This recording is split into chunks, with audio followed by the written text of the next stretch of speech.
اس کو کسی شریک کی ضرورت نہیں، کیونکہ شریک کرنا یہ کمزوری کی علامت ہے کہ یہ میں اتنا بڑی دنیا نہیں سنبھال پا رہا ہوں اور میں نے یہ 4 لوگوں کو اور رکھ لیا ہے، اب ایک بیٹا دے گا، ایک پانی دے گا اور ایک فصل اگائے گا اور ایک بارش برسائے گا، مجھ سے اتنا کام نہیں ہوتا، اس لیے میں نے یہ 4 پارٹنر رکھا ہوں، شریک رکھا ہوں۔ یہ کمزوری ہے، یہ عیب ہے۔ اور ہم نماز میں کیا کہتے ہیں؟ سبحان ربی الاعلیٰ، کہ اللہ تو پاک ہے۔ یہ جو عیب، سارے ہر قسم کے عیب سے اللہ تو پاک ہے، تو اللہ رب العزت عیبوں سے پاک ہے، الحمدللہ۔ ٹھیک ہے، اللہ رب العزت کے اندر کوئی بھی عیب نہیں ہے۔ تو یہ دعا آپ نے یاد کر لی ہے۔ پھر اس کے بعد ہم نے پچھلی کلاس میں پڑھا تھا شرک کے تعلق سے۔ تو شرک کسے کہتے ہیں؟ شرک کرنا یعنی، اور اکثر میں نے یہ دیکھا ہے کہ بڑے بڑی عمر کے لوگ شرک کا مطلب نہیں سمجھتے، وہ یہ کہتے ہیں کہ کسی بھی گناہ کو شرک کہنے لگتے ہیں، کسی بھی گناہ کو شرک کہنے لگتے ہیں۔ کبھی کوئی اگر جان بوجھ کر کے فجر کی نماز جس نے نہیں پڑھا تو کہہ دیتے ہیں اس نے شرک کر لیا، کسی نے اگر چوری کر لیا تو کہہ دیتے ہیں شرک کر لیا، کسی نے اگر مرڈر کر دیا تو کہہ دیتے ہیں شرک کر لیا۔ تو یہ شرک نہیں ہوتا۔ شرک یعنی شریک کرنا۔ جیسے آپ کوئی غلطی کر رہے ہیں، ابو نے کہا کہ گیم نہیں کھیلنا ہے لیکن آپ گیم کھیل رہے ہیں، ابو نے کہا کہ آج گھر سے باہر نہیں نکلنا ہے رات میں لیکن آپ گھر سے باہر نکل گئے، ابو نے کہا کہ جھوٹ نہیں بولنا ہے، آپ نے جھوٹ بول دیا، ابو نے کہا کہ آج جو ہے اسکول جانا ہے، آپ اسکول نہیں گئے، تو یہ آپ نے ابو کی نافرمانی کی، یہ ابو کی نافرمانی کی۔ لیکن اب آپ نے یہ کیا کہ بازو میں جو انکل رہتے ہیں ان کو کہہ دیا کہ یہ بھی ابو ہے اور یہ بھی ابو ہے۔ کیا کہہ دیا؟ جو بازو میں انکل رہتے ہیں ان کو کہہ دیا کہ میرے ابو ابھی آفس گئے ہیں اور یہ بھی میرے ابو ہیں۔ اب یہ ہو گیا شرک۔ اب آپ نے ابو کی جگہ میں کسی ابو کے مقام پر کسی کو شریک کر لیا، ابو کی ذات میں کسی کو شریک کر لیا۔ یہ اسے کہتے ہیں ابو کی ذات میں شرک کرنا۔ اور جو ابو نے منع کیا تھا کہ اسکول نہیں جانا یا اسکول جانا آپ نہیں گئے، تو وہ نافرمانی ہوئی۔ اسی طریقے سے جب ہم اللہ کی کوئی نافرمانی کرتے ہیں تو اس کو گناہ کہتے ہیں، نافرمانی کہتے ہیں اللہ کی۔ لیکن جب ہم اللہ کی ذات میں کسی کو شریک کر لیتے ہیں، اس کی عبادت میں کسی کو شریک کر لیتے ہیں اور اس کی اسماء الحسنہ میں کسی کو شریک کر لیتے ہیں، تو یہ ہوتا ہے شرک کرنا، کہ ہم اللہ کی بھی عبادت کرتے ہیں اور کسی اور کی بھی عبادت کر رہے ہیں۔ اللہ کی ربوبیت میں یعنی اللہ رب ہے، وہ خالق ہے، مالک ہے، مدبر ہے، اور ہم کسی اور کو بھی کہہ رہے ہیں کہ یہ بھی خالق ہے، یہ بھی مالک ہے، تو یہ ہو جائے گا شرک۔ ہر گناہ شرک نہیں ہوتا۔ ہم اللہ کا مقام کسی کو دیتے ہیں، جیسے ابو کا مقام کسی کو دیے تو ابو کی ذات میں ہم نے شرک کیے، اور اللہ کی ذات میں شرک کیا ہوگا کہ اللہ کا مقام ہم نے کسی کو دیے، ہم نے کسی اور کو اللہ سمجھ کر کے اس سے دعا کر رہے ہیں، یا مقام دیا، یا تو ہم کسی کو اللہ کہہ دے رہے ہیں یا ہم نے اللہ کا مقام کسی کو دیا۔ تو دعا یہ اللہ کا مقام ہے، یہ اللہ کا حق ہے۔ حق اللہ علی العبید، اللہ نے کیا حق رکھا اپنا؟ اللہ نے اپنا ایک ہی حق رکھا کہ بندہ اللہ کی عبادت کرے۔ اچھا، شرک کرنے سے کیا نقصان ہے؟ یہ انشاءاللہ تعالی اگلی کلاس میں آپ کو بتاؤں گا کہ شرک کرنے سے کتنے خطرناک انسان کو دنیاوی نقصان ہے، آخرت کا نہیں، دنیا کا کتنا بڑا بڑا نقصان ہے۔ تو شرک سے اللہ رب العزت ہم سب کی حفاظت فرمائے۔ دیکھیں، ایک بنیادی چیز سمجھ لیں، کیونکہ اگلے ہفتے میں اس کے بارے میں بتانے والا ہوں، اس لیے آپ بنیادی باتیں سمجھ لیں کہ کوئی بھی گناہ، کبھی گناہ چھوٹا ہوتا ہے کبھی بڑا ہوتا ہے، تو جتنا بڑا گناہ ہے یعنی جتنی بڑی اس کے اوپر وعید ہے یا اللہ کی ناراضگی ہے، وہ اتنا ہی نقصان پہنچاتا ہے۔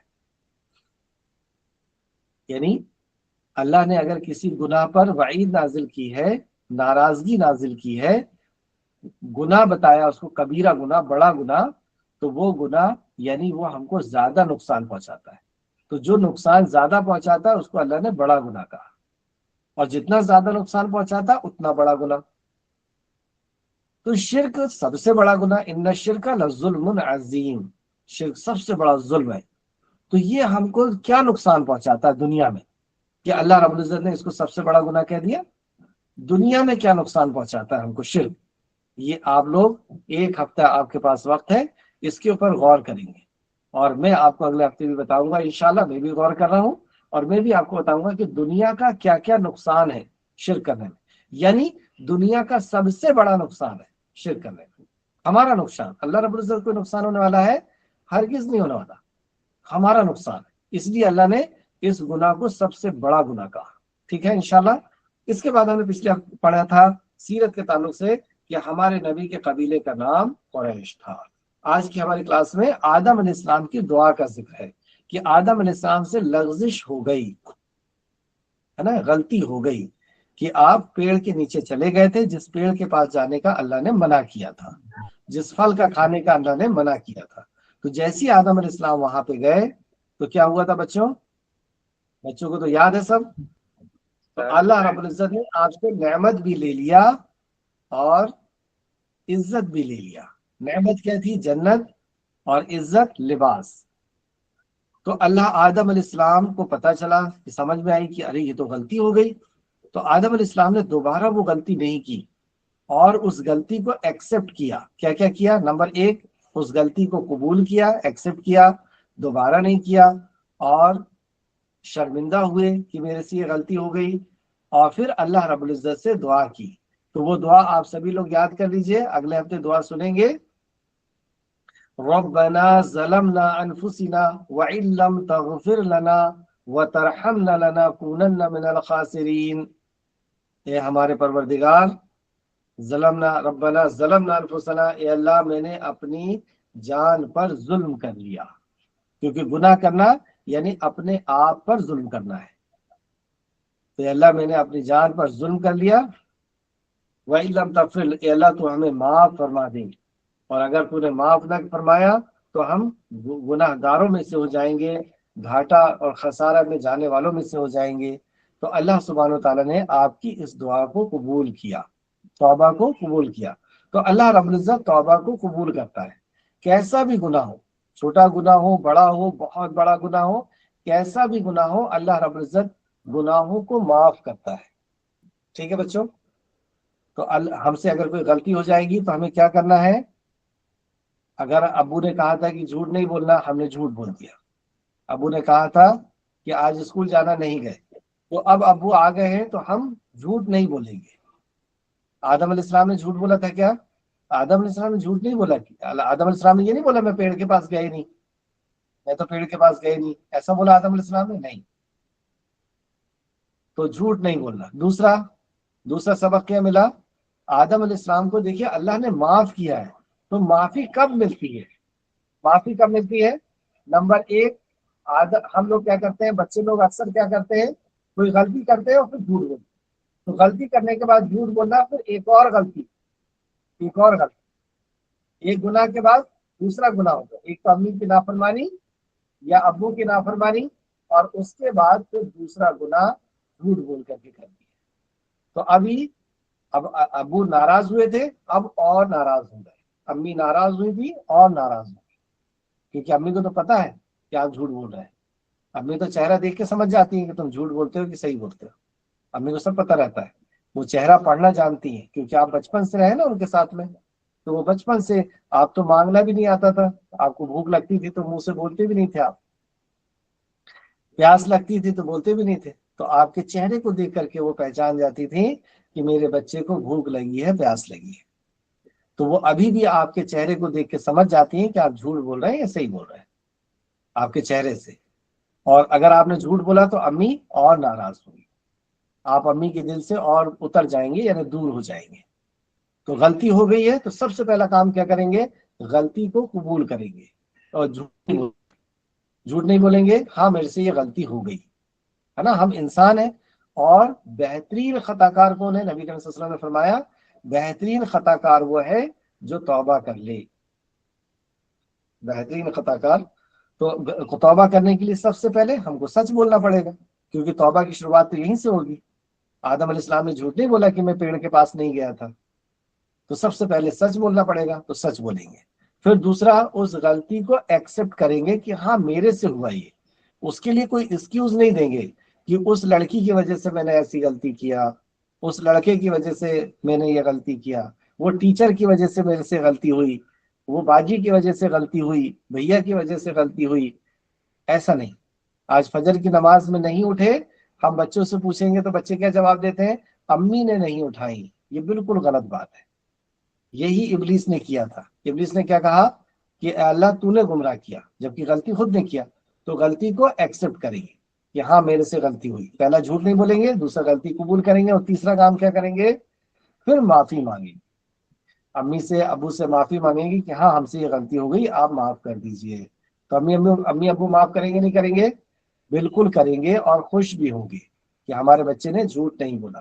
پھر چوتھا کام کیا کریں گے؟ دوبارہ پھر وہ غلطی نہیں کریں گے.